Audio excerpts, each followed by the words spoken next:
প্ৰিয় দৰ্শক, ভগৱান শ্ৰীকৃষ্ণই মহাভাৰত কালতেই কলিযুগক বিস্তাৰিতভাৱে বৰ্ণনা কৰিছিল। কলিযুগত মনুষ্য কেনেকুৱা হ'ব, মানুহৰ বিচাৰ কেনেকুৱা হ'ব, মানুহৰ চিন্তা ভাৱ কেনেকুৱা হ'ব, এজনৰ আনজনৰ প্ৰতি বিচাৰ কেনেকুৱা হ'ব, এই সকলোবোৰ সেই মহাভাৰত কালতেই ভগৱান শ্ৰীকৃষ্ণই বৰ্ণনা কৰিছিল। প্ৰিয় দৰ্শক, এই ভিডিঅ'টোৰ জৰিয়তে স্বয়ং ভগৱানে কলিযুগৰ বিষয়ে কোৱা 5টা তিক্ত বাস্তৱ সত্যৰ কথা ক'ব বিচৰা হৈছে, আৰু সেয়া আজিৰ দিনটোত 100% ঘটি আছে। গতিকে প্ৰিয় দৰ্শক, যদি জানিবলৈ খুজিছে তেনেহ'লে ভিডিঅ'টো স্কিপ নকৰাকৈ চাব। নমস্কাৰ, আপোনালোকে চাই আছে প্ৰদ্যুৎ মটিভাৰ্চিটি। চেনেলটোত যদি আপুনি নতুন, চেনেলটো ছাবস্ক্ৰাইব কৰি বেল আইকনটোত ক্লিক কৰি থ'ব। যাতে সময় নষ্ট নকৰি বলক আমাৰ ভিডিঅ'টোৰ মূল বিষয়বস্তুলৈ আগবাঢ়ো।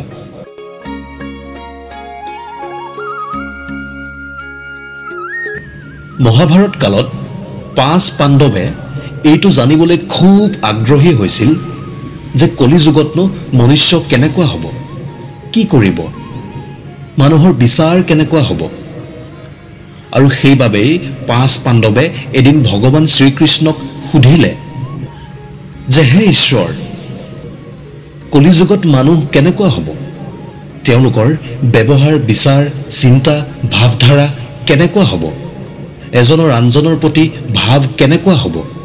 5 পাণ্ডৱৰ পৰা এইখিনি শুনা পাই ভগৱান শ্ৰীকৃষ্ণই ক'লে যে তোমালোক বনলৈ যোৱা আৰু তাত যি দেখা পোৱা সেয়া সকলোবোৰ মোক বিস্তাৰিতভাৱে বৰ্ণনা কৰিবা।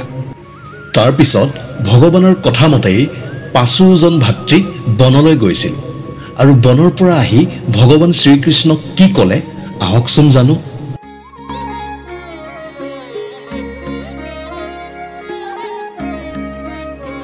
যুধিষ্ঠিৰে 2টা দাঁতৰ এটা হাতীক দেখা পাইছিল। তেওঁ বহুত আশ্চৰ্য হৈ গৈছিল। যেতিয়া এইটো কথা তেওঁ ভগৱানক ক'লে, তেতিয়া ভগৱান শ্ৰীকৃষ্ণই উত্তৰ দিলে যে কলিযুগত এনেকুৱা মানুহে ৰাজ কৰিব যিয়ে ক'ব এটা আৰু কৰিব এটা। ইয়াৰ পিছত ভীমে দেখিছিল এজনী গায়ে, যিজনী গায়ে তেওঁৰ পোৱালিটোক চেলেকি আছিল। গাইজনীয়ে তাইৰ পোৱালিটোক ইমানেই চেলেকি আছিল যে পোৱালিটোৰ ডিঙিৰ পৰা তেজ ওলাই গৈছিল।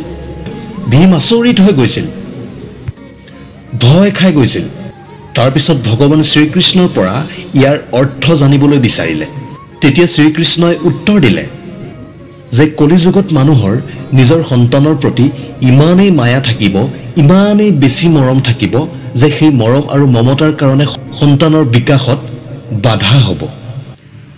যদি কাৰোবাৰ পুত্ৰ সাধু হৈ গৈছে তেন্তে সকলোৱে তেওঁৰ চৰণত গৈ পৰিব, তেওঁৰ পৰা আশীৰ্বাদ ল'ব। কিন্তু নিজৰ সন্তান যদি সাধু হৈছে তেন্তে সেয়া তেওঁলোকে সহ্য নকৰিব, বৰঞ্চ তেওঁলোকে কান্দিব যে মোৰ সন্তানটো কি হ'ল, কি দিশত গ'ল। কলিযুগত মনুষ্যই নিজৰ সন্তানক পৰিয়ালটো আৰু মায়াৰ মোহৰ ভিতৰতেই আবদ্ধ কৰি ৰাখিব, আৰু সেই সন্তানৰ জীৱন তাতেই নষ্ট হৈ যাব। তাৰপিছত ভগৱান শ্ৰীকৃষ্ণই ক'লে যে তোমাৰ পুত্ৰ তোমাৰ নহয়, সেই পুত্ৰ হৈছে তোমাৰ পত্নীৰ, আৰু পুত্ৰী হৈছে তোমাৰ, আৰু এই শৰীৰটো হৈছে মৃত্যুৰ, আত্মা হৈছে পৰমাত্মাৰ।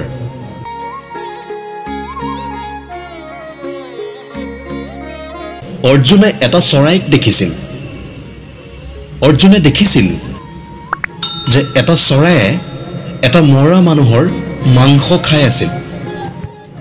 সেই দৃশ্য দেখি অৰ্জুন আচৰিত হৈ পৰিছিল, ভয়ত কম্পমান হৈ গৈছিল।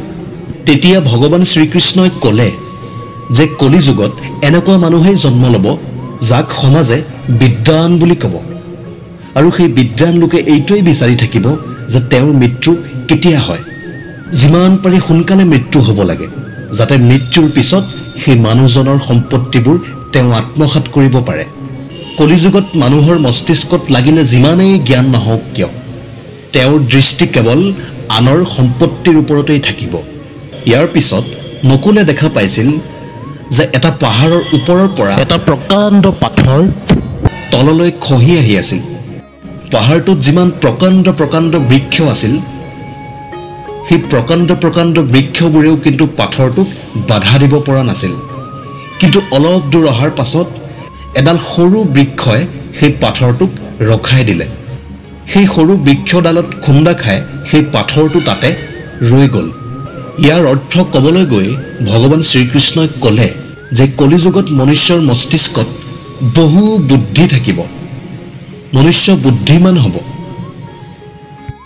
কিন্তু সেই বুদ্ধি কেতিয়াও সৎকামত লগাব নোৱাৰিব আৰু জীৱনটো পতনৰ দিশে যাব। আৰু সেই পতনৰ দিশত ধন টকা পইচায়ো বাধা দিব নোৱাৰিব। কিন্তু এটা সৰু বস্তু আছে যিটো হৈছে হৰি নাম, কৃষ্ণৰ নাম, যিয়ে মনুষ্যৰ জীৱনটোক পতনৰ দিশৰ পৰা মুক্ত কৰি লৈ আহিব পাৰে। প্ৰিয় দৰ্শক, সেই যে পাহাৰৰ ওপৰৰ পৰা পাথৰটো খহি আহিছিল, প্ৰকাণ্ড বৃক্ষয়ো বাধা দিব পৰা নাছিল, কিন্তু শেষত আহি এডাল সৰু বৃক্ষত খুন্দা খাই সেই পাথৰটো ৰৈ গৈছিল। এই কলিযুগত সেই সৰু বৃক্ষডালেই হ'ল হৰিনাম। নাম কীৰ্তনৰ বলত মানুহৰ বুদ্ধি প্ৰবল হ'ব। সহদেৱে বনত কেইবাটাও কুঁৱা দেখা পাইছিল। তাৰে ভিতৰত মাজত থকা কুঁৱাটোত পানী নাছিল, যিটো কুঁৱা আটাইকেইটা কুঁৱাতকৈ দ আছিল। ইয়াৰ অৰ্থ ক'বলৈ গৈ ভগৱান শ্ৰীকৃষ্ণই ক'লে যে কলিযুগত মনুষ্যই নিজৰ চখ পূৰাবৰ কাৰণে নিজৰ কন্যাৰ বিবাহত, বিভিন্ন উৎসৱ পাৰ্বণত বহুত টকা পইচা খৰচ কৰিব। কিন্তু যদি তেওঁৰ সন্মুখত এজন ভিক্ষাৰীয়ে আহাৰ নাপাই কান্দি আছে, সেই ভিক্ষাৰীক সহায় কৰিবলৈ কিন্তু আগবাঢ়ি নাযাব। কন্যাৰ বিবাহখনত কিন্তু অজস্ৰ ধন খৰচ কৰিব, কোনো চিন্তা নকৰিব। কিন্তু সন্মুখত কোনোবাই যদি খাদ্যৰ কাৰণে কান্দি আছে, তাক লৈ কেতিয়াও সহানুভূতি নাজাগিব। তেনেবোৰ লোকক সহায় কৰাৰ কোনো ৰুচিয়েই নাথাকিব। কলিযুগত কেৱল মনুষ্যই ইন্দ্ৰিয়ৰ সন্তুষ্টি, মাংস ভক্ষণ, নিচাযুক্ত দ্ৰব্য সেৱনতেই ব্যস্ত থাকিব, বেছি পইচা এইবোৰতেই খৰচ কৰিব। আৰু যি মনুষ্যই এই সকলোবোৰৰ পৰা দূৰত থাকে, সেয়া কলিযুগৰ প্ৰভাৱ নহয়, সেয়া হ'ব পৰমাত্মাৰ প্ৰভাৱ। গতিকে প্ৰিয় দৰ্শক, এয়া হৈছে কলিযুগৰ 5টা তিক্ত বাস্তৱ সত্য, অপ্ৰিয় কিন্তু সত্য। ভিডিঅ'টো যদি ভাল পালে এটা লাইক কৰিবলৈ নাপাহৰিব। আপোনাৰ মনৰ ভাৱ কমেণ্ট কৰি জনাব। পুনৰ আকৌ এটা নতুন ভিডিঅ'ৰ প্ৰতিশ্ৰুতিৰে আজিৰ এই ভিডিঅ'টোৰ পৰা মই প্ৰদ্যুতে বিদায় লৈছোঁ। ধন্যবাদ।